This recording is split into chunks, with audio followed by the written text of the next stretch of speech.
সম্মানিত দর্শকবিন্দু, তো আমি আছি এখন পলাশবাড়ি গ্রামের ভিতরে। তো আমরা এখন রিজাউল চাচার কাছে আছি। তো রিজাউল চাচার মাখার টেস্ট কিন্তু অনেক সুস্বাদু, যাই মাখা খাইছে তাই জানে। আর আপনারা যদি রিজাউল চাচার মাখা খেতে চান তো সবাই হচ্ছে চার মাথা সবাই আসবেন, রিজাউল চাচাকে ওখানেই পাবেন।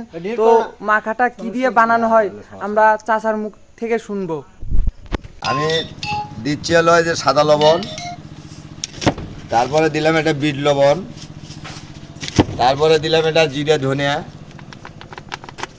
তারপরে এটা সরিষা বাড়িতে আর সরিষা বাটে নেবেন, ভালো করে দিয়ে সরিষাটা বাটে নেবেন, এটা সরিষা বাটা, বুঝছেন।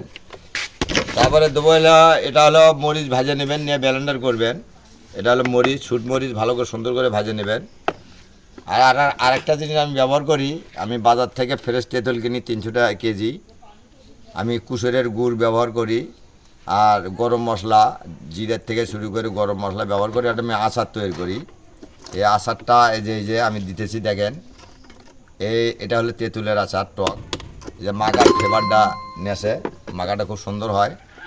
তা আপনার বাসায় যেভাবে আমি যে জিনিসগুলো দিলাম, আমার কাছে কোনো ভেজাল নাই, ভেজাল মুক্ত এবং সুস্বাদু মাখা, বুঝছেন।